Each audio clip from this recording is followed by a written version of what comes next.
IBPS RRB PO clerk notification వచ్చింది. Students దీనికి apply చేస్తూ ఉంటారు. అయితే మొదటిసారి అప్లై చేసే స్టూడెంట్స్ ఎలా అప్లై చేయాలి ఈ ఎగ్జామినేషన్‌కి అనేది డీటెయిల్డ్‌గా ఆన్‌లైన్‌లో అప్లై చేసేటప్పుడు డీటెయిల్డ్‌గా ఎలా అప్లై చేయాలి అనేది స్టెప్ బై స్టెప్ ప్రాసెస్ అంతా కూడా ఈ వీడియోలో చూద్దాము. ముందుగా ఈ వీడియో అంతా చూసి మీరు దాని ప్రకారంగా మీరు అప్లై చేయండి. అయితే దానికంటే ముందు మీరు చేయాల్సిన పని నోటిఫికేషన్‌ని కంప్లీట్‌గా డీటెయిల్డ్‌గా చదవండి. నోటిఫికేషన్ చదివితేనే మీకు అర్థమవుతుంది. ఎలా ఉంది నోటిఫికేషన్‌లో ఏమున్నాయి? ఎలాంటి నాకు అవసరమైనవి ఉన్నాయా? లేదా? అనేది మీకు అర్థమవుతుంది. సో, దాని తర్వాతనే చేయాల్సుంటుంది. సరే ఎలా అప్లై చేయాలనేది మనం చూసాము. దానికంటే ముందుగా మీకు ఈ నోటిఫికేషన్ డీటెయిల్స్ తెలుసు. ఎలిజిబిలిటీ గ్రాడ్యుయేషన్ కంప్లీట్ చేసుకోవాలి. అది 27థ్ జూన్ 24 వరకు మీ గ్రాడ్యుయేషన్ కంప్లీట్ అయిపోయి ఉండాలి. స్కేల్ 1 ఆఫీసర్స్ కానీ, ఆఫీస్ అసిస్టెంట్స్ కానీ మీకు జస్ట్ గ్రాడ్యుయేషన్ కంప్లీట్ అయిపోతే సరిపోతుంది. అయితే స్కేల్ 2, స్కేల్ 3 అప్లై చేసే వాళ్ళకి 50% ఉండాలి గ్రాడ్యుయేషన్‌లో. ఇక ఏజ్ వచ్చేసి 18-28 ఇయర్స్ క్లరికల్ వాళ్ళకి office assistants and 18-30 years scale 1 officers PO వాళ్ళకి ఈ ఏజ్ అనేది 1 జూన్ 24 వరకు కన్సిడర్ చేస్తారు. అంటే ఆ డేట్ వరకు మీరు 18 ఇయర్స్ కంప్లీట్ చేసుకొని అప్పర్ ఏజ్ లిమిట్‌లు క్రాస్ అయ్యి ఉండకూడదు. ఇది జనరల్ క్యాండిడేట్స్ ఉన్న ఏజ్. తర్వాత రిజర్వేషన్ వాళ్ళకి దాని ప్రకారంగా ఉంటుంది. అప్లై చేసుకోవడానికి జూన్ 27థ్ last date. And preliminary examination ఆగస్ట్‌లో ఉంటుంది. అండ్ ఇంపార్టెంట్ ఏంటంటే ఈ ఎగ్జామినేషన్ మీరు ప్రిపేర్ అవుతా ఉంటే మీకు డెఫినిట్‌గా ఉపయోగపడేది మా టెలిగ్రామ్ ఛానల్. మీరు రేస్ ఫర్ జాబ్ టెలిగ్రామ్ ఛానల్‌ని మీరు సబ్స్క్రైబ్ చేసుకోండి. మీకు ఎవ్రీడే డైలీ హిందూ పేపర్, ఈ పేపర్ మీకు ఇందులో అప్లోడ్ చేసాము. దాంతో పాటుగా వేరియస్ ఎగ్జామినేషన్ మీకు పనికొచ్చే క్వాంట్ కావచ్చు, రీజనింగ్ కావచ్చు, ఇంగ్లీష్ కావచ్చు, అసైన్‌మెంట్స్ ఉంటాయి. డైలీ ప్రాక్టీస్ టెస్ట్‌లు విత్ ఎక్స్‌ప్లనేషన్స్ ఉంటాయి. తర్వాత వొకాబులరీ ఉంటుంది. దాని తర్వాత important news, current affairs everything మీకు ఇందులో అప్డేట్స్, వీడియోస్ ఎవ్రీథింగ్ మేము అప్లోడ్ చేయడం జరుగుతుంది కాబట్టి మీరు ఇమ్మీడియేట్‌గా దీన్ని సబ్స్క్రైబ్ చేసుకోండి. ఈ క్యూఆర్ కోడ్ స్కాన్ చేసుకోండి. లేకపోతే డైరెక్ట్‌గా మీరు టెలిగ్రామ్ ఛానెల్‌కెళ్ళిపోయిన తర్వాత రేస్ ఫర్ జాబ్ టైప్ చేసి మీకు ఛానెల్ కనిపిస్తుంది. సబ్స్క్రైబ్ చేసుకోండి. హైలీ యూజ్‌ఫుల్ మీ ఎగ్జామినేషన్‌కి. దాని తర్వాత ఈ ఎగ్జామినేషన్ ప్రిపేర్ అయ్యేటోళ్ళకి మేము ఎవ్రీడే ఆన్‌లైన్ టెస్ట్‌లు కండక్ట్ చేస్తున్నాం. Not only IBPS, RRB all competitive examinations like బ్యాంకింగ్‌లో ఉన్న ఎస్‌బీఐ కావచ్చు, ఐబీపీఎస్ క్లర్క్ కావచ్చు, ఐబీపీఎస్ పీఓ కావచ్చు. దాని తర్వాత ఐబీపీఎస్ ఆర్ఆర్‌బీ పీఓ క్లర్క్ కావచ్చు. Next SSC, CGL, CHSL, railway examinations ఇలాంటి ఆల్ కాంపిటీటివ్ ఎగ్జామినేషన్‌కి ఫ్రీ ఆన్‌లైన్ టెస్ట్‌లు కండక్ట్ చేస్తున్నాం. ఎగ్జామినేషన్ మోడల్‌లోనే కండక్ట్ చేస్తున్నాం. మీరు దీనికోసం చేయాల్సింది రేస్ ఫర్ జాబ్ యాప్‌ని ప్లే స్టోర్ నుంచి కానీ, యాప్ స్టోర్ నుంచి కానీ డౌన్‌లోడ్ చేసుకోండి. దాని లింక్ మీకు కింద ఇవ్వడం జరిగింది డిస్క్రిప్షన్‌లో. దాన్ని డౌన్‌లోడ్ చేసుకున్న తర్వాత మీకు ఎవ్రీడే ఆన్‌లైన్ టెస్ట్‌లు అప్‌లోడ్ చేసాం. దాన్ని ఫ్రీ ఆఫ్ కాస్ట్‌లో మీరు ఎగ్జామినేషన్స్ రాసుకోవచ్చు. ఎగ్జామినేషన్ మోడల్‌లోనే ఉంటది. ఇది హైలీ యూజ్‌ఫుల్ మీకు. దాని తర్వాత రేస్ ఇన్‌స్టిట్యూట్ ఈ ఎగ్జామినేషన్స్ కోసం ఆఫ్‌లైన్, ఆన్‌లైన్ కోచింగ్ స్టార్ట్ చేస్తా ఉంది. అన్ని బ్యాచ్‌లు స్టార్ట్ అవుతున్నాయి. వేరియస్ ఎగ్జామినేషన్స్ కోసం స్టార్ట్ చేస్తున్నాము. ఆఫ్‌లైన్ బ్యాచెస్ రైల్వే కావచ్చు, ఎస్ఎస్‌సి కావచ్చు, బ్యాంక్ కావచ్చు, క్యాట్ కావచ్చు, SI constable groups all competitive ఎగ్జామినేషన్‌కి every Monday new batches start అవుతాయి. సో, మీరు హైదరాబాద్‌లో ఉన్నటువంటి ఆల్ బ్రాంచెస్‌లో మీకు అమీర్పేట్, దిల్సుఖ్‌నగర్, కేపీహెచ్‌పీ, హిమాయత్ నగర్, చైతన్యపురి, సికింద్రాబాద్ అన్ని బ్రాంచెస్‌లో మీకు ఆఫ్‌లైన్ బ్యాచెస్ స్టార్ట్ అవుతూ ఉంటాయి. ఇది కాకుండా ఈ ఆఫ్‌లైన్ బ్యాచెస్‌కి the best material we provide. Every ఎగ్జామినేషన్‌కి డిఫరెంట్ మెటీరియల్ ఉంటుంది. లైక్ బ్యాంకింగ్‌కి different books, SSC different books, railway different books ఇలా different books with everyday grand test conduct చేస్తూ హై లెవెల్ గ్రాండ్ టెస్ట్ ఎగ్జామినేషన్‌లో వచ్చే సిమిలర్ ప్యాటర్న్‌లోనే మీకు గ్రాండ్ టెస్ట్ కండక్ట్ చేయడం జరుగుతుంది ఆఫ్‌లైన్ మోడ్‌లో. చాలా సందర్భాల్లో మేము కండక్ట్ చేసే ఆఫ్‌లైన్ పేపర్సే మీకు ఎగ్జామినేషన్‌లో కూడా చాలా వరకు కనిపిస్తా ఉంటది. ద బెస్ట్ పేపర్స్ మీకు ఇందులో ఇవ్వడం జరుగుతుంది. And best material of course మేము ప్రొవైడ్ చేయడం జరుగుతుంది. ఇక ఆన్‌లైన్ కోచింగ్ తీసుకుందాం అనుకున్న వాళ్ళకి రేస్ ఫర్ జాబ్ యాప్‌ని డౌన్‌లోడ్ చేసుకుంటే మీకు అందులో ఆన్‌లైన్ కోర్సెస్ ఉన్నాయి. ఆన్‌లైన్ టెస్ట్‌లు ఉన్నాయి. ప్రీ రికార్డెడ్ కోర్సులు ఇవన్నీ కూడా త్వరలో లైవ్ బ్యాచ్‌లు కూడా ఇందులో స్టార్ట్ అవ్వబోతున్నాయి. సో దట్ మీరిది డౌన్‌లోడ్ చేసుకోండి. ఇక ఈ అప్లై చేసేటప్పుడు ఈ ఎగ్జామినేషన్‌కి మీరు అప్లై చేసేటప్పుడు మీరు ముందుగా మీ దగ్గర పెట్టుకోవాల్సిందేంటంటే, ఈ డాక్యుమెంట్స్ అన్నీ రెడీ చేసి పెట్టుకోండి. మీరు ఫోటోగ్రాఫ్ స్కాన్ చేసుకొని పెట్టుకోండి. 4.5 సెంటీమీటర్స్, 3.5 సెంటీమీటర్స్. ఇంపార్టెంట్‌లీ అది 200 బై 230 పిక్సెల్స్ వరకే ఉండాలి. That two between 20 KB, 50 KB మధ్యలో. 20 కేబీ కంటే తక్కువున్నా, 50 కేబీ కంటే ఎక్కువున్నా కూడా అది కన్సిడర్ తీసుకోదు కాబట్టి, మీరు ఒకవేళ దాన్ని ఎక్కువుంటే మాత్రం వెంటనే ఆ సైజ్ రెడ్యూసర్స్‌తోని మీరు చాలా ఫ్రీ యాప్స్ అవైలబుల్ ఉన్నాయి. సైట్‌లో మీరెళ్లి దాన్ని రెడ్యూస్ చేసి ఇంతవరకు ఉండేలాగా చూసుకోండి. అదేవిధంగా సిగ్నేచర్ కూడా వైట్ పేపర్ మీద బ్లాక్ ఇంక్‌తోని మీరు మీ సిగ్నేచర్ పెట్టించండి. అది 140/60 పిక్సెల్స్ ఉండాలి. Between 10 KB and 20 KB. తర్వాత లెఫ్ట్ థంబ్ ఇంప్రెషన్. ఈ లెఫ్ట్ థంబ్ ఇంప్రెషన్ కూడా మీరు 240 పిక్సెల్స్ ఉండాలి. బిట్వీన్ 20 కేబీ అండ్ 50 కేబీ అది కూడా రెడీ చేసి పెట్టుకోండి. అండ్ హ్యాండ్ రిటెన్ డిక్లరేషన్ ఒకటి ఇంపార్టెంట్. ఇది మీకు నోటిఫికేషన్‌లో 57థ్ పేజ్‌లో కనిపిస్తుంది. దాన్ని వైట్ పేపర్ మీద బ్లాక్ ఇంక్‌తోని రాసేయండి. ఇది ఈ హ్యాండ్ రిటెన్ డిక్లరేషన్ రాసేటప్పుడు మీరు అన్ని క్యాపిటల్ లెటర్స్ రాయొద్దు. మీరు కుదిరితే కర్సివ్ గాని లేకపోతే స్మాల్ లెటర్స్‌తోనే రాయండి. ఇది 800/400 పిక్సెల్‌లో ఉంటుంది. 10 సెంటీమీటర్స్ విడ్త్, 5 సెంటీమీటర్స్ హైట్‌లో ఉండేలాగా చూడండి. And between 50 KB and 100 KB. ఇది మీకు దీంట్లో ఉండాల్సింది. ఇంతవరకు మీరు ఇవన్నీ రెడీ చేసి పెట్టుకున్న తర్వాత మీరు ఎలా ఆన్‌లైన్‌లో అప్లై చేయాలి? ముందు ఇవన్నీ రెడీ చేసి పెట్టుకొని ఫోల్డర్‌లో ఉంచండి. అప్‌లోడ్ చేయడానికి వీలుగా. ముందుగా దాన్ని చేసిన తర్వాత మీరు ఇమ్మీడియేట్‌గా చేసే పని మీరు సైట్‌కెళ్ళండి. ఐబీపీఎస్.ఇన్ సైట్‌కి వెళ్ళండి వెబ్‌సైట్‌కి. వెళ్ళిన తర్వాత మీకిలా వెబ్‌సైట్ కనిపిస్తుంది. కొంచెం స్క్రోల్ డౌన్ చేస్తే రీసెంట్ అప్డేట్స్ కనిపిస్తుంది. ఇక్కడ సీఆర్‌పీ, ఆర్ఆర్‌బీస్ అనేది 13 కనిపిస్తుంది. ఇది apply online for common examinations. మీరిది క్లిక్ చేస్తే మీరు రీజనల్ రూరల్ బ్యాంక్స్ సైట్‌కొచ్చేస్తారు. ఇక్కడ apply online recruitment of office assistants, multipurpose, scale 1, 2, 3 వీటికి కూడా. నేనిప్పుడు మనం ఆఫీస్ అసిస్టెంట్స్ ఎలా చేయాలో చూద్దాము. తర్వాత స్కేల్ 1 మీరు తర్వాత అప్లై చేసుకోవచ్చు. ఈ లింక్ క్లిక్ చేస్తాను నేను. Apply online for recruitment office assistants అనేది. ఇది మీరు క్లిక్ చేయగానే సెపరేట్ ఇంకో పోర్టల్‌కి వెళ్తుంది. ఇందులో ఆన్‌లైన్‌లో అప్లై చేసుకోవడానికి డీటెయిల్స్ ఆల్రెడీ కనిపిస్తాయి. ఎప్పటి నుంచి ఎప్పటిదాకా మీరు అప్లై చేసుకోవచ్చు అనేది. మీరు ఇంతకుముందు అప్లై చేసుకున్నట్టయితే ఆల్రెడీ లాగిన్ అయితే మాత్రం మీరు రిజిస్ట్రేషన్ నంబర్ ఇచ్చేసి లాగిన్ అయిపోవచ్చు. పాస్వర్డ్ ఎంటర్ చేసి. లేదు కొత్తగా మీరు రిజిస్టర్ చేసుకుంటే మాత్రం మీరు click here for new registration click చేయండి. చేసిన తర్వాత డీటెయిల్స్ వస్తాయి. మనం ఈ ఆన్‌లైన్ అప్లికేషన్‌ని మీరు సబ్మిట్ చేసేటప్పుడు ముందు చేయాల్సిన పనేంటంటే ఇందులో మీరు బేసిక్ ఇన్ఫర్మేషన్ ఇస్తారు. దాని తర్వాత next page photo and signature upload చేస్తారు. దాని తర్వాత మీ డీటెయిల్స్ అన్నీ కూడా అప్‌లోడ్ చేస్తారు. పర్సనల్ డీటెయిల్స్ అన్నీ. దాని తర్వాత మీరు ఎంటర్ చేసిన డీటెయిల్స్ అన్నీ కూడా ప్రివ్యూ చూస్తారు మీరు. అన్నీ ఎంటర్ చేసింది కరెక్ట్ ఉందా? లేదా? అనేది. దాని తర్వాత మీరు అప్‌లోడ్ చేస్తారు కొన్ని. మీరు ఇంకొన్ని అప్‌లోడ్ చేయడం జరుగుతుంది. దాని తర్వాత ఫైనల్‌గా పేమెంట్ దగ్గరికెళ్తారు. ఇది ఓవరాల్‌గా ఈ 6 స్టెప్స్‌లో టోటల్ అప్లికేషన్ ఫార్మ్ అనేది మీరు ఫిల్ చేయాల్సి ఉంటుంది. అండ్ మొదటగా మీరు చేయాల్సిందంటే మీ పర్సనల్ డీటెయిల్స్ ఇవ్వండి. మీ పర్సనల్ డీటెయిల్స్‌లో మీ ఫస్ట్ నేమ్ ఏంటి? మీ ఇదేంటి? నేనిక్కడ నా పేరుతోని నేను ఎంటర్ చేస్తూ ఉన్నాను కాబట్టి ఈ డీటెయిల్స్ అన్నీ ఇస్తున్నాను నేనిక్కడ. ఓకే.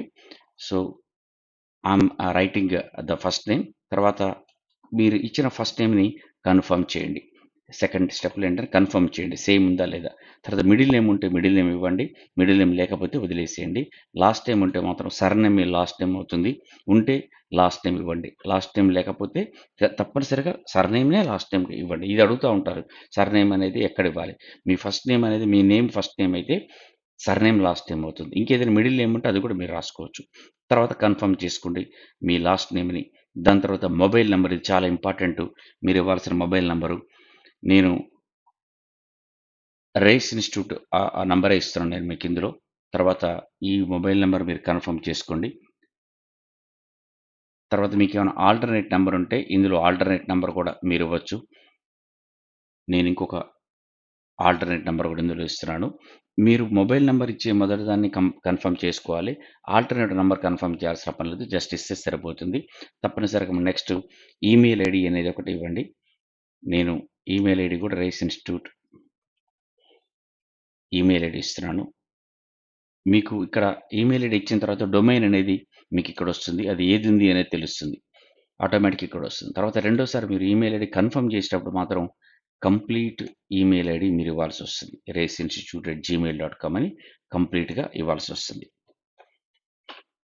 దాని తర్వాత ఈ సెక్యూరిటీ కోడ్ ఒకటి ఎంటర్ చేయండి. మీరు ఇన్ఫర్మేషన్ అంతా కూడా ఇచ్చిన తర్వాత ఈ సెక్యూరిటీ కోడ్‌ని ఎంటర్ చేసిన తర్వాత మనం బేసిక్ ఇన్ఫో అంతా ఇచ్చేసాము. సేవ్ అండ్ నెక్స్ట్ దానికి వెళ్ళాలి. ఎప్పుడైతే వెళ్తారో సో ఇది అడుగుతుంది are you sure the details entered are correct అని. తర్వాత చేంజ్ చేయడానికి, ఎడిట్ చేయడానికి పాసిబుల్ అవ్వదు కాబట్టి ముందే మీరు చేసుకోండి అని చెప్పి అడుగుతుంది. ఎస్ అయితే మాత్రం క్లిక్ చేయండి, లేకపోతే క్యాన్సిల్ చేసుకోండి. నేను ఎస్ అన్నాను. నెక్స్ట్ మనం ఇదైన తర్వాత నెక్స్ట్ సెకండ్ పేజ్‌లోకి వెళ్ళాము. ఇక్కడ మనం చేయాల్సిన పని ఏంటంటే ఫోటో అండ్ సిగ్నేచర్‌ని అప్‌లోడ్ చేయాలి. ఇక్కడ ఇంపార్టెంట్ ఏంటంటే లాస్ట్ ఇయర్ జరిగినటువంటి ఎగ్జామినేషన్‌కి ఈ ఇయర్ దగ్గర జరిగే అప్లై చేసేటప్పుడు కొన్ని డిఫరెన్స్ ఏంటంటే last year just photograph upload చేస్తే సరిపోయేది. ఇప్పుడేంటంటే ఫోటోగ్రాఫ్ అప్‌లోడ్ చేయటంతో పాటుగా ఈ ఫోటోగ్రాఫ్‌ని మీరు వెబ్ క్యామ్‌లో గానీ, మొబైల్‌లో గానీ మీరు క్యాప్చర్ చేయాల్సి ఉంటుంది. మీ లైవ్ ఫోటో అనేది ఇక్కడ క్యాప్చర్ చేయాల్సినటువంటి అవసరం ఉంటుంది. 2 పోయినసారి కేవలం ఒక అప్‌లోడ్ చేస్తే సరిపోయేది. ఇప్పుడు అప్లై చేయడంతో పాటుగా మీరు అప్‌లోడ్ చేయడంతో పాటుగా మనం స్కాన్ చేసి పెట్టుకున్న ఫోటోని అప్‌లోడ్ చేయడంతో పాటుగా ఇక్కడ లైవ్ ఫోటో కూడా మీరు క్యాప్చర్ చేయాల్సొస్తుంది. ముందుగా నేను ఫోటో ఆల్రెడీ నేను స్కాన్ చేసి పెట్టుకున్న ఫోటోని నేను ఇక్కడ అప్‌లోడ్ చేశాను. దాని తర్వాత కరెక్ట్‌గా మీరు స్పెసిఫికేషన్స్‌కి తగ్గట్టుగా ఉంటేనే తీసుకుంటుంది. లేకపోతే తీసుకోదు. కాబట్టి నేను చెప్పినట్టుగా ఆ స్పెసిఫికేషన్స్‌లో ఉందో లేదో చూసుకోండి. ఇది అయిపోయిన తర్వాత మనం నెక్స్ట్ ఫోటోగ్రాఫ్‌ని క్యాప్చర్ చేయాల్సి ఉంటుంది. సో, ఫోటోగ్రాఫ్ క్యాప్చర్ చేయడానికి లైటు అది కూడా సరిగ్గా ఉండేలాగా చూసుకోండి మీరు. ఎందుకంటే మీ ఫోటో క్యాప్చర్ అవుతుంది. లేదు అంటే మాత్రం మీరు ల్యాప్‌టాప్ ద్వారా గానీ, లేకపోతే కంప్యూటర్ ద్వారా గానీ చేస్తుంటే మీరు వెబ్‌కామ్ వాడండి. లేదంటే మాత్రం మొబైల్ ద్వారా చేస్తుంటే మాత్రం మీరు క్లిక్ చేస్తే ఇక్కడ క్యూఆర్ కోడ్ ఓపెన్ అవుతుంది. అది స్కాన్ చేస్తే కూడా మీరు ఫోటో క్యాప్చర్ చేయడం జరుగుతుంది. సో, క్యాప్చర్ ఫోటో నేను ఇక్కడ ఫోటో క్యాప్చర్ చేస్తున్నాను. ఈ ఫోటో క్యాప్చర్ చేసేటప్పుడు కరెక్ట్‌గా ఉండేలాగా చూసుకోండి. ఎగ్జాక్ట్‌గా ఉండేలాగా మీరు ఉంచుకోవడం అనేది చాలా అవసరం. ఉన్న తర్వాత మీరు క్యాప్చర్ చేయండి. మీరు కెమెరా వైపు చూస్తూ ఉండండి. ఐసు లైటింగ్ కూడా బాగుండేలాగా చూసి ఇలా ఇచ్చాం. బానే ఉందంటేనేమో ఫైను. బాగలేదంటే మాత్రం మళ్ళా క్యాప్చర్ అగైన్ అనండి. సో, ఇది నేను ఒక డమ్మీ అప్లికేషన్ మీకోసం పెడుతున్నాను కాబట్టి దిస్ ఈస్ ఫైన్. నేను అప్లై చేశాను. దీని తర్వాత అప్‌లోడ్ చేసిన తర్వాత కన్ఫర్మ్ చేయాలి. ఈ ఫోటోగ్రాఫ్ కరెక్ట్ వాలిడ్ అయింది అని. I confirm it's my valid photo. Confirm చేసాం. తర్వాత నెక్స్ట్ సిగ్నేచర్‌ని మనం స్కాన్ చేసి పెట్టుకున్నదాన్ని అప్‌లోడ్ చేయాల్సింది. సో, ఇక్కడ నేను సిగ్నేచర్ కూడా నేను చేస్తా ఉన్నాను. ఇది కూడా అప్‌లోడ్ అయిపోయిన తర్వాత మీకు ఇక్కడ కనిపిస్తుంది. ఇది కూడా కన్ఫర్మ్ చేయాలి మనం. దిస్ ఈజ్ మై సిగ్నేచర్ అనేది. ఇక్కడ అయిపోయిన తర్వాత నెక్స్ట్‌కెళ్ళిపోతాం మనం. ఈ నెక్స్ట్ వచ్చిన తర్వాత మనం థర్డ్ పేజ్‌కి వచ్చేసాం మనం. ఇక్కడ డీటెయిల్స్ అన్ని ఇవ్వాల్సి ఉంటుంది మనం. కంప్లీట్ మన ఇన్ఫర్మేషన్ అంతా కూడా ఇక్కడ ఇవ్వాల్సొస్తుంది. మీరు ఏ కేటగిరీకి అప్లై చేస్తున్నారు? ఇది మాత్రం చాలా కేర్‌ఫుల్‌గా ఉండండి.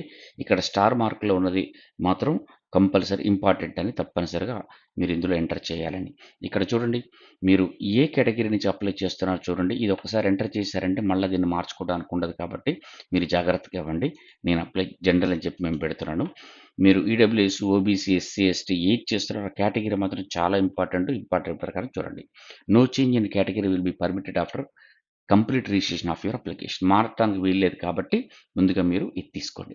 దాని తర్వాత are you a person with benchmark disability of 40% and above. మీకు డిజబిలిటీ ఉంటే 40% కంటే ఎక్కువగా మీరు యెస్ అనండి. మీకు డిజబిలిటీ లేకపోతే నో అని పెట్టండి. ఒకసారి డిజబిలిటీకి యెస్ అని పెడితే మిగిలినవన్నీ కూడా ఆటోమేటిక్‌గా ఓపెన్ అయితాయి. ఎంత పర్సెంట్ ఉంది డెఫినిషన్ ఆఫ్ డిజబిలిటీస్ మీకు డీటెయిల్స్ ఇక్కడ చూసుకోండి. తర్వాత ఉంది ఏంటి అనే డీటెయిల్స్ అన్ని కూడా sub type of disability details అన్ని కూడా ఓపెన్ అవుతాయి. తర్వాత to select multiple disabilities please hold control ఏదైతే ఉన్నాయో కంట్రోల్ మీరు ప్రెస్ చేసి మిగిలినవి కూడా సెలెక్ట్ చేసుకోవచ్చు. తర్వాత ఇయన్నీ మనకి ఇక్కడ ఓపెన్ అవ్వవు. ఎందుకు ఓపెన్ అవ్వవు అంటే మనకిది మనం నో పెట్టాం కాబట్టి లేదు. తర్వాత are you suffering from a cerebral palsy or writing speed are affected yes or no చూడండి. ఇది కూడా ఓపెన్ అవ్వలేదు. ఇవేవి కూడా మనకిక్కడ ఓపెన్ అయ్యే అవకాశం లేదు. మనం అక్కడ నో అని పెట్టాం కాబట్టి. సో, ఒకవేళ మీరు యెస్ అని పెడితే మీకిక్కడ స్క్రైబింగ్ తీసుకునే అవకాశం ఉంది. స్క్రైబ్ తీసుకుంటే మాత్రం మీరిక్కడ అందులో ఎంటర్ చేయాల్సి ఉంటుంది. Next are you a person with specified disability covered under the definition. Yes yes, no అయితే నో. సో, నేనిక్కడ నో అని పెడుతున్నాను. ఏదైనా ఉందా అన్నదానికి డీటెయిల్స్ మీరిక్కడ పెట్టేసేయండి. తర్వాత if yes do you need compensatory time at the time of examination. వీటికి అడిషనల్‌గా టైమ్ ఇవ్వడం జరుగుతుంది. స్క్రైబ్ కోసం ఎక్స్‌ట్రా టైము. యెస్ అయితే మాత్రం అది క్లెయిమ్ చేస్తున్నారా? అవసరం ఉంటుందా? అనేది ఇక్కడ అడుగుతా ఉన్నాడు. తర్వాత నెక్స్ట్ ఇవి కూడా మనకు ఓపెన్ కావు. నెక్స్ట్ వచ్చేసి are you a child or family member of those who died in 1984 riots అని. సో, యెస్ అయితే యెస్ అని పెట్టండి. నో అయితే నో అని పెట్టేసేయండి. దాని తర్వాత రిలిజియన్ విచ్ యూ బిలాంగ్. మీ రిలిజియన్ ఇక్కడ మీరు ఎంటర్ చేసేయండి. So, next do you belong to religious minority కమ్యూనిటీకి ఏమన్నా మీరు చెందున్నారా? యెస్ అయితే యెస్ అని పెట్టండి. లేకపోతే లేదని పెట్టండి. Are you an ex servicemen? Ex servicemen అయితే కూడా మీరు అప్లై చేసి ఎక్స్ సర్వీస్‌మెన్‌లో యెస్ అని పెట్టండి. దాని డీటెయిల్స్ అన్నీ కూడా మీరు కింద ఉంటుంది. ఆర్ యూ డిజేబుల్డ్ ఎక్స్ సర్వీస్‌మెన్నా అని అడుగుతోంది. అది కూడా యెస్ అయితే యెస్ అని పెట్టండి. లేకపోతే లేదని చెప్పండి.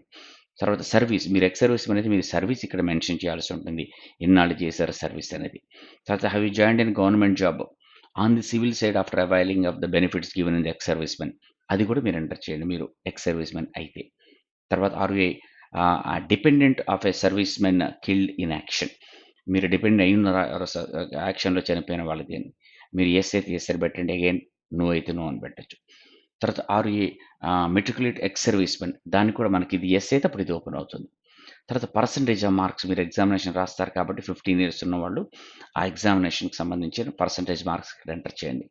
తర్వాత రిలాక్సేషన్ ఏమైనా తీసుకుంటున్నారా? Widow or divorce women judiciary separated ఇలాంటి దగ్గర నుంచి మీరేమైనా క్లెయిమ్ చేస్తున్నారా? యెస్ అయితే యెస్ అని పెట్టండి. నో అయితే నో అని పెట్టండి. ఒకవేళ మీరు ఇంతకుముందు ఈ ఆర్ఆర్‌బీ ఎగ్జామినేషన్ రాసారా? ఈ ఐబీపీఎస్, ఆర్ఆర్‌బీ ఎగ్జామినేషన్ ఇంతకుముందు రాసారా? లేదా మెన్షన్ చేయండి. ఒకవేళ మీరు రాస్తే ఏ ఇయర్స్‌లో రాసారు? ఇయన్నీ కూడా ఎన్ని సార్లు రాసారు? అని పెట్టండి. ఒకటి కంటే ఎక్కువ మీరు సెలెక్ట్ చేసుకునే ముందు కంట్రోల్ బటన్ ప్రెస్ చేసి ఒకటి కంటే ఎక్కువ బటన్ మీరు సెలెక్ట్ చేసుకోవచ్చు. ఎన్ని రాసారనేది. లేదు అంటే మాత్రం మీరు నో అని పెట్టేసేయండి. ఇదే మొదటిసారి రాస్తుంటే నో అనండి. ఆల్రెడీ రాసిన వాళ్ళు యెస్ అని పెట్టి ఎప్పుడు రాసారో కూడా పెట్టండి. తర్వాత మీ నేషనాలిటీ ఇక్కడ సెలెక్ట్ చేసుకోండి. దాని తర్వాత మీరు ఏ స్టేట్‌కి సంబంధించిన వాళ్ళు నేషనాలిటీ తర్వాత ఏ స్టేట్‌కి. మీరు ఆ స్టేట్ అనేది ఇక్కడ సెలెక్ట్ చేసుకోండి. ఎప్పుడైతే మీరు స్టేట్ సెలెక్ట్ అవుతుందో ప్రిలిమినరీ ఎగ్జామినేషన్ సెంటర్ ఏం పెడుతున్నారు అనేది మిమ్మల్ని అడుగుతుంది. సో, మీరు ఏ స్టేట్ సెలెక్ట్ చేసుకుంటారో ఇప్పుడు తెలంగాణ కావచ్చు, ఆంధ్రప్రదేశ్ కావచ్చు. సెలెక్ట్ చేసుకోగానే ఆ స్టేట్‌లో ఉన్నటువంటి సెంటర్స్ అన్నీ ఓపెన్ అవుతున్నాయి. సో, నేను ఈ సెంటర్ సెలెక్ట్ చేస్తున్నాను. అదేవిధంగా మెయిన్స్ కూడా ఎక్కడున్నాయో వస్తుంది.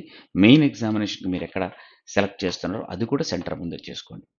తర్వాత మీరు ఎగ్జామినేషన్‌కి తీసుకెళ్ళేటప్పుడు I intend to bring the following ID when appearing for the examination. మీరు ఎగ్జామినేషన్‌కి వెళ్ళేటప్పుడు ఏ ఐడీ తీసుకెళ్తున్నారో మీరిక్కడ మెన్షన్ చేయండి. అది మెన్షన్ చేసిన తర్వాత ఐడీ ప్రూఫ్ ఏం తీసుకెళ్తున్నారో కూడా ఇక్కడ ఇవ్వండి. నేను ఆధార్ కార్డ్ అని పెడుతున్నాను. బట్ గుర్తుపెట్టుకోండి మీరు ఆధార్ కార్డ్ ఇస్తుంటే ఇక్కడ Aadhaar proof number, ID proof number, Aadhaar card number ఇవ్వండి. మీరు నంబర్ ఇచ్చేటప్పుడు కరెక్ట్‌గా చూడండి. 12 డిజిట్ ఆధార్ ఫోన్ నంబర్ నేను ఇక్కడ డమ్మీ నంబర్ చేస్తున్నాను కాబట్టి నేను 12 డిజిట్ ఉండాలి మీరు ఆధార్ నంబర్ ఇచ్చినట్టయితే. ఓకే. ఆ 12 డిజిట్‌లో అదే పాన్ నంబర్ ఇచ్చినట్టయితే 8 డిజిట్ ఉంటుంది. ఆ 12 డిజిట్ ఇక్కడ ఉన్నాయో లేదో చెక్ చేసుకోండి. కరెక్ట్‌గా మెన్షన్ చేయండి. నేను డమ్మీ నంబర్ ఇస్తున్నాను. డమ్మీ డీటెయిల్స్ ఎంటర్ చేస్తున్నాను కాబట్టి ఇలా ఇచ్చాను. సో, ఆహ్, మీరు ఏ పేపర్ మీరు ఏ పేపర్ కావాలి మీకు? ఇంగ్లీష్ హిందీయా? ఇంగ్లీష్ తెలుగా? ఇంగ్లీష్ ఉర్దూవా? మనం తెలంగాణను పెట్టాం కాబట్టి ఇంగ్లీష్‌తో పాటు, హిందీతో పాటు తెలుగు, ఉర్దూ కూడా వస్తుంది. మీకు ఏ పేపర్ కావాలో ఇక్కడ సెలెక్ట్ చేసుకోండి. English is mandatory. ఇంగ్లీష్‌తో పాటుగా హిందీయా, తెలుగా, ఉర్దూవా అని అడుగుతుంది. ఇది సెలెక్ట్ చేసుకోండి. దాని తర్వాత నెక్స్ట్ పర్సనల్ డీటెయిల్స్‌కొచ్చేయండి. సో, ఒరిజినల్ డీటెయిల్స్ కాదు డమ్మీ డీటెయిల్స్ కాబట్టి నేను పెట్టేది నేను డమ్మీ డీటెయిల్స్ ఇక్కడ ఇస్తున్నాను. అయితే కరెక్ట్‌గా ఈ డేట్ నుంచి, ఈ ఇయర్ నుంచి, ఈ ఇయర్ వరకు ఉన్న వాళ్ళకి ఎలిజిబిలిటీ ఉంటుంది కాబట్టి మీరు సెలెక్ట్ చేసుకున్న కేటగిరీని బేస్ చేసుకొని ఇక్కడ అవి ఓపెన్ అవుతాయి. మీరు జనరల్ క్యాండిడేట్ అయితే మాత్రం 18 నుంచి 28 ఇయర్స్ అంటే 10 ఇయర్స్ ఉన్న మాత్రమే ఓపెన్ అవుతుంది. అదే ఓబీసీ అయితే 3 ఇయర్స్ రిలాక్సేషన్ ఉంటుంది కాబట్టి వాళ్ళు 13 ఇయర్స్ వరకు ఓపెన్ అవుతుంది. 13 ఇయర్స్ కనిపిస్తాయి మీకు. ఎస్సీ, ఎస్టీ అయితే 5 ఇయర్స్ కాబట్టి వాళ్ళకి 15 కనిపిస్తాయి. అలా ఆటోమేటిక్‌గా ఇయన్నీ మీకు ఇక్కడ ఉంటాయన్నమాట. సో, దాని తర్వాత మీరు జెండర్ ఎంటర్ చేయండి. మేల్, ఫీమేల్, ట్రాన్స్‌జెండర్ ఏది అనేది. Next Aadhaar card number. ఇక్కడ మీ ఆధార్ కార్డ్ నంబర్ ఇవ్వాలి.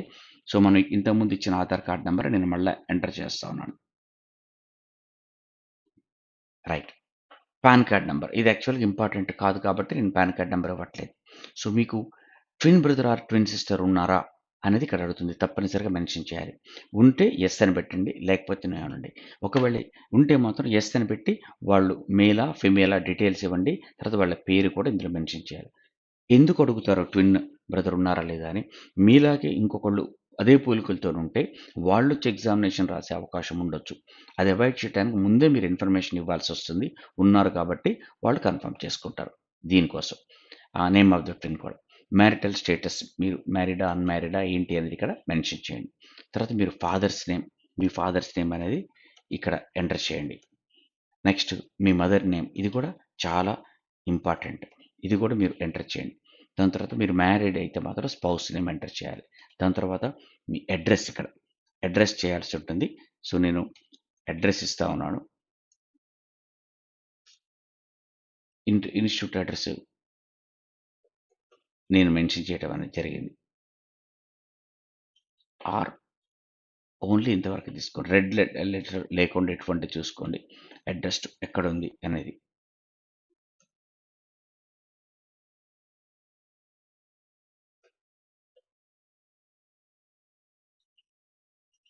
అడ్రస్ మీకు క్లియర్ అడ్రస్ అంతా కూడా మీరు ఇందులో మెన్షన్ చేసుకుంటారండి. తర్వాత ఏ స్టేట్ అనేది కంపల్సరీ. సో ఆ స్టేట్ కూడా మీరు మెన్షన్ చేసేయండి. దాని తర్వాత డిస్ట్రిక్ట్ స్టేట్ ఇచ్చిన తర్వాత మీరు ఏ డిస్ట్రిక్ట్ సంబంధించింది, ఇది మీ ప్లేస్ ఏ డిస్ట్రిక్ట్ కింద ఉంటే ఆ డిస్ట్రిక్ట్ ఇచ్చేసేయండి. తర్వాత pin code is must. Pin code also తప్పనిసరిగా మీరు ఎంటర్ చేయండి. తర్వాత ఇదంతా కూడా అడ్రస్ ఫర్ కరస్పాండెన్స్. మీరు కరస్పాండెన్స్ అడ్రస్ అంటే మీరు హాల్ టికెట్లు రావడానికి, ఇంకేదైనా కమ్యూనికేషన్ రావడానికి ఈ address and me permanent address వేరువేరుగా ఉన్నాయి. వేరువేరుగా ఉంటే మళ్ళీ అడ్రస్ ఇవ్వండి. సేమ్ అయితే మాత్రం సేమ్ యాజ్ అబోవ్ అని ఇచ్చేసేయండి. అప్పుడు సేమ్ అక్కడ మనం ఎంటర్ చేసింది ఇక్కడ కూడా వచ్చేస్తుంది. దాని తర్వాత మీరు ఫీజు కడుతున్నారు. ఇప్పుడు జనరల్ అని పెట్టాను కాబట్టి మీరు కట్టే ఫీజు ₹850 ఎక్కడికి రావాలి? కరస్పాండెంట్ అడ్రస్‌కి రావాలా? పర్మనెంట్? ఇక్కడ మనకు 2 ఒకటే కాబట్టి ఏది ఇచ్చినా సరిపోతుంది. లేదు ఒక కరస్పాండెంట్ అడ్రస్ ఒక స్టేట్‌లో, పర్మనెంట్ అడ్రస్ ఇంకో స్టేట్‌లో ఉంటే మీరు ఏ స్టేట్‌కి పోవాలి జీఎస్టీ ఫీజు అని చెప్పి మీరు అనుకుంటున్నారో అది మెన్షన్ చేయండి. తర్వాత ఇక్కడ మనం కంప్లీట్‌గా డీటెయిల్స్ అన్ని ఇచ్చేసాం. ఇచ్చిన తర్వాత వాలిడేట్ యువర్ డీటెయిల్స్ అంటే మీరు అన్ని డీటెయిల్స్ ఇచ్చారా? ఏమన్నా మిస్ అయ్యాయా? ఒకసారి చెక్ చేసుకోండి. వాలిడేట్ యువర్ డీటెయిల్స్ అని ఇచ్చేయండి. వెరిఫైడ్ సక్సెస్‌ఫుల్లీ అని వచ్చింది. అంటే మన డీటెయిల్స్ అన్నీ కూడా కరెక్ట్‌గా అన్ని కాలమ్స్ ఫిల్ చేశాము. ఎక్కడైనా ఏదైనా ఫిల్ కాకపోతే చెక్ చేసుకోండి అని చెప్పి ఆ కాలమ్ దగ్గర రెడ్ లెటర్స్‌తోని వస్తుంది. ఫర్ ఎగ్జాంపుల్ నేను పిన్ కోడ్ ఇవ్వలేదు. పిన్ కోడ్ ఇవ్వకపోతే ఇక్కడ ఇవ్వలేదనుకోండి పిన్ కోడ్ ఇది రాదు. ఇక్కడ కాదు కదా పిన్ కోడ్ మనకి ఇక్కడొస్తుంది. నేను ఇవ్వలేదు. ఇవ్వకుండా వాలిడేట్ యువర్ డీటెయిల్స్ అన్నాను. అనగానే 1 or more errors found in page అని నాకు కనిపించింది. అంటే ఏంటంటే ఇక్కడొస్తుంది. Please enter pin code. ఇది నేను ఎంటర్ చేయలేదు అని. మనకు ఆల్రెడీ డీటెయిల్స్ అన్నీ క్లియర్‌గా చెప్తుంది ఇక్కడ. మీరిక్కడ ఎంటర్ చేయలేదు అని. కాబట్టి సేమ్ యాస్ అబోవ్ ఇచ్చాను కాబట్టి ఇక్కడ ఇచ్చేసాను. ఇప్పుడు వాలిడేట్ యువర్ డీటెయిల్స్. ఇప్పుడొచ్చేసింది. సో, కాబట్టి కేర్‌ఫుల్‌గా అన్ని డీటెయిల్స్ ఎంటర్ చేయండి. అయిపోయిన తర్వాత మనకి సేవ్ అండ్ నెక్స్ట్ మనం ప్రెస్ చేస్తే నెక్స్ట్ పేజ్‌లోకెళ్తాం. ఇక్కడ ఏమన్నా సేవ్ చేయాలని అడుగుతుంది. ఈ నెక్స్ట్ పేజ్‌లో ఏమి ఇస్తామంటే మనం గ్రాడ్యుయేషన్, మన క్వాలిఫికేషను, ఎక్స్‌పీరియన్సు ఇలాంటి డీటెయిల్స్ అన్నీ కూడా ఇందులో ఎంటర్ చేయాలి. గ్రాడ్యుయేషన్ మీరు క్వాలిఫికేషన్ ఏం చేశారు? గ్రాడ్యుయేషన్. మీరు ఏ గ్రాడ్యుయేషన్ చేస్తే ఆ గ్రాడ్యుయేషన్ ఇక్కడ ఇవ్వండి. ఇచ్చిన తర్వాత ఎందులో స్పెషలైజేషన్ చేశారు గ్రాడ్యుయేషన్. ఫర్ ఎగ్జాంపుల్ నేను బీఎస్సీ అన్నాను. బీఎస్సీలో 3 సబ్జెక్ట్స్ ఒకటి కంటే ఎక్కువ సబ్జెక్ట్స్ ఉంటాయనుకోండి. ఏదో ఒక subject mathematics, science maths, physics, chemistry ఉన్నాయనుకోండి. మ్యాథ్స్ అని పెట్టండి. ఏదో ఒక సబ్జెక్ట్ మెయిన్‌గా ఇక్కడ తీసుకోండి. తర్వాత ఎప్పుడు పాస్ అయ్యారు దానికి. పాస్ అయిన ఆహ్, మీ సర్టిఫికేట్‌లో ఉంటుంది ఎప్పుడు పాస్ అయ్యారనేది. అది ఇందులో ఎంటర్ చేయండి. నేను డమ్మీ డీటెయిల్స్ ఇస్తున్నాను కాబట్టి ఆహ్, నేను ఎటువంటిది చేయట్లేదు. దాని తర్వాత పర్సెంటేజ్ మార్క్స్ ఒకటి ఎంటర్ చేయండి.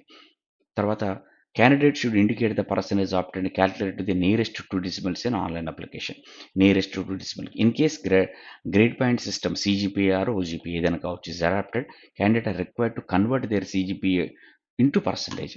మీ సీజీపీఏ లాగా మీది ఉంటే మాత్రం పర్సెంటేజ్ కాకుండా లైక్ ఇంజినీరింగ్ స్టూడెంట్స్‌కి ఉన్నట్టుగా దాన్ని పర్సెంటేజ్‌లో కన్వర్ట్ చేసుకోండి అని చెప్తున్నాడు. అది ఏ క్లాస్ ఫస్టా? సెకండా? పాసా? దాని ప్రకారం మీరు ఎంటర్ చేయండి. ఒకవేళ మీరు పోస్ట్ గ్రాడ్యుయేషన్ చేసి ఈ డీటెయిల్స్ కూడా ఎంటర్ చేసేయండి. ప్రొఫెషనల్ క్యాలిక్యులేషన్స్ ఏదున్నా చేసేయండి. Do you have computer knowledge? మీకు కంప్యూటర్ నాలెడ్జ్ ఉందా అని అడుగుతుంది. యెస్. కంప్యూటర్ నాలెడ్జ్ తప్పనిసరిగా ఉండాలి. ఇట్ ఈస్ డిజైరబుల్ కాబట్టి మీరు తప్పనిసరిగా యెస్. తర్వాత ఇఫ్ యెస్ ఏంటి డీటెయిల్స్? మీకేమొచ్చు కంప్యూటర్స్ మీరేం నేర్చుకున్నారు? మీరే చెప్పండి. నాలెడ్జ్ ఇన్ ఏదైనా ఒక 35 క్యారెక్టర్స్ వరకు రాసుకోవచ్చు. Knowledge in MS office or any other thing. మీకు ఏది ఉందో అది ఇందులో మెన్షన్ చేసేయండి. చేసిన తర్వాత మీరు లోకల్ లాంగ్వేజ్‌ని స్టేట్ లెవెల్‌ది 8థ్ క్లాస్ గాని, ఆ పైన గాని మీరు ఇప్పుడు అప్లై చేసే స్టేట్‌కి సంబంధించిన లోకల్ లాంగ్వేజ్. ఇప్పుడు తెలంగాణకి అప్లై చేస్తే తెలుగులా, ఆంధ్రాకి అప్లై చేస్తే తెలుగు. ఇలాంటిది మీరు ఉంటే మాత్రం అది ఎక్కడైనా 7థ్ క్లాసు ఆ పైన ఉన్న దాంట్లో, 8థ్ క్లాస్ ఆ పైన ఉన్న దాంట్లో మీరెక్కడైనా చదివారా? చదివితే యెస్ అనండి. ఏ సబ్జెక్ట్ చదివారు? ఇప్పుడు నేను తెలంగాణ స్టేట్‌కి అప్లై చేస్తున్నాను కాబట్టి అక్కడున్నది హిందీ, ఇంగ్లీష్ కాకుండా మనకి తెలుగు ఉంది, ఉర్దూ ఉంది. ఈ రెండిట్లో 2 లోకల్ లాంగ్వేజ్. ఏం చదువుకున్నారనేది అక్కడ మెన్షన్ చేయండి. దాని తర్వాత ప్రెజెంట్‌లో మీరు వర్క్ చేస్తున్నారా? వర్క్ చేస్తానండి. ఆ డీటెయిల్స్ ఇవ్వండి. లేకపోతే లేదని చెప్పండి. తర్వాత ప్రీ ఎగ్జామినేషన్ ట్రైనింగ్ అనేది ఉంటుంది. ఒకవేళ రిజర్వ్డ్ క్యాండిడేట్స్ ఎవరైతే ఉన్నారో వాళ్ళకి ప్రీ ఎగ్జామినేషన్ ట్రైనింగ్ ఉంటుంది. ఒకవేళ నేను ఎస్సీ గాని, ఎస్టీ గాని ఇంకేది గాని అప్లై చేస్తే నాకు ప్రీ ఎగ్జామినేషన్ ట్రైనింగ్‌కి నేను ఎలిజిబుల్ అవుతాను. ఆ డీటెయిల్స్ ఇవ్వాలి. మీకు కావాలా అది? యెస్ అయితే యెస్ అనండి. లేకపోతే నో అని చెప్పండి. ఒకవేళ యెస్ అయితే మాత్రం ఎక్కడ కావాలి సెంటర్? ఇక్కడ చెప్పుకుంటారండి. దాని తర్వాత next whether any prosecution or detention or fine or conviction sentence against you have been awarded by any court of law any offences. మీ మీద ఏదైనా పోలీస్ కేసెస్ ఉన్నాయా? మీకేమైనా శిక్ష పడిందా? ఇటువంటిది ఫైన్ పడిందా? ఏదైనా ఉంటే ఆ డీటెయిల్స్ ఇవ్వండి. ఇక్కడ మెన్షన్ చేయండి అని. లేకపోతే లేదు అని చెప్పండి. ఓకే. రైట్. తర్వాత మీకొచ్చిన లాంగ్వేజెస్. ఏమేం లాంగ్వేజ్ వస్తాయి? మీకొచ్చిన లాంగ్వేజెస్ అన్నీ పెట్టేయండి. ఏమేమి వస్తాయి? ఒకటి మాత్రం తప్పనిసరి. మిగిలిన 2 ఆప్షనల్. ఇంకేమైనా వస్తే ఆ 2 కూడా పెట్టండి. హిందీ, తెలుగు, ఇంగ్లీషు అయి కూడా ఇక్కడ మెన్షన్ చేస్తూ రండి. సో, ఇక్కడ మనది ఈ పేజ్ కంప్లీట్ చేసుకున్నాం. ఏమైనా మిస్ అయ్యేదా లేదా ఒకసారి చెక్ చేసుకొని వాలిడేట్ యువర్ డీటెయిల్స్ చూద్దాం. వెరిఫైడ్ సక్సెస్‌ఫుల్ అంటే ఎటువంటి డీటెయిల్స్ కూడా మనకి మిస్ అవ్వలేదు మనం. కాబట్టి ఓకే అని పెట్టేసాం మనం. అయిపోయిన తర్వాత save and next page. Next page ఏంటి అంటే మన డీటెయిల్స్ అన్నీ. ఐ మీన్ ఇక్కడ మనం ఎంటర్ చేయాల్సిన బ్యాంక్ ప్రిఫరెన్స్. మీరు ఏ బ్యాంక్‌కి నేను తెలంగాణ స్టేట్ అప్లై చేస్తే తెలంగాణ స్టేట్‌లో 2 బ్యాంకులున్నాయి. ఆంధ్రప్రదేశ్ గ్రామీణ వికాస్ బ్యాంక్ ఒకటుంది. తెలంగాణ గ్రామీణ బ్యాంక్ ఉంది. మీరు దేనికి ముందు ప్రిఫరెన్స్ ఇస్తున్నారు? తెలంగాణ గ్రామీణ బ్యాంక్‌కి ముందు ఇస్తున్నాను. తర్వాత ఆంధ్రప్రదేశ్ గ్రామీణ వికాస్ బ్యాంక్ ఏపీజీబీకి ఇస్తున్నాను. అంటే తెలంగాణ ముందొచ్చింది. ఏపీజీబీ తర్వాతొచ్చింది. అంటే నాకొచ్చిన మార్కులను బేస్ చేసుకొని ఉండే వేకెన్సీస్‌ని బట్టి ముందు నాకిచ్చే ప్రిఫరెన్స్ తెలంగాణ గ్రామీణ బ్యాంక్ ఇస్తారు. ఎందుకంటే నేనది ప్రిఫర్ చేశాను. లేదు ఈ 2 తీసేసి అదే నేను మొదట క్లిక్ చేసి ఇది రెండోసారి క్లిక్ చేస్తే మొదట ఏపీజీబీ తర్వాత తెలంగాణ గ్రామీణ బ్యాంక్. ఈ ఆర్డర్ ఆఫ్ ప్రిఫరెన్స్ అనేది ఇంపార్టెంటు. చూసి జాగ్రత్తగా సెలెక్ట్ చేయండి. మీరు క్లిక్ ఏది చేసుకుంటూ వెళ్తారో అదే ఆర్డర్‌లో అందులో సెలెక్ట్ అవుతూ వస్తుంటది కాబట్టి అలా చూడండి. ఇది అయిపోయిన తర్వాత సెక్యూరిటీ కోడ్‌ని మీరు ఇక్కడున్న సెక్యూరిటీ కోడ్‌ని ఎంటర్ చేయండి. సో, ఆల్మోస్ట్ మన డీటెయిల్స్ అన్నీ కూడా ఇచ్చేసాం. మళ్ళొకసారి వాలిడేట్ చేయండి డీటెయిల్స్. యెస్. Verified successfully. దీంతోని మన డీటెయిల్స్ అన్నీ కంప్లీట్ చేసాం. ఇప్పుడు మనం సేవ్ అండ్ నెక్స్ట్ కొడితే మనం ఎంటర్ చేసిన డీటెయిల్స్ అన్నీ మనకి పేజీలో వస్తాయి. ఈ పర్సనల్ డీటెయిల్స్ అన్నీ. పేజ్ కరెక్టే వచ్చిందా? మనం అప్‌లోడ్ చేసిన ఫోటో, స్కాన్ చేసిన ఫోటో, ఆల్ అదర్ డీటెయిల్స్.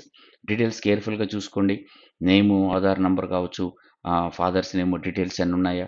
మీరు ఏదైతే ఆహ్, మీ పేరుందో అది కరెక్ట్‌గా వచ్చిందా? స్పెల్లింగ్ లేకుండా వచ్చిందా లేదా చెక్ చేసుకోండి.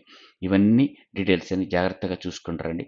మీ డీటెయిల్స్ అన్నీ అయిపోయిన తర్వాత నెక్స్ట్ మీ డీటెయిల్స్ మొత్తం వచ్చిన తర్వాత మనం పైన ఇన్ఫర్మేషన్ డిక్లరేషన్ చేస్తున్నాం. ఇవన్నీ కూడా కరెక్టే చేశానని అగ్రీ చేశాను. తర్వాత ఇంకొకటి మనం కన్ఫర్మ్ చేయాలి. I confirm that my name is filled by me in the application form exactly matches with the name in my ID proof.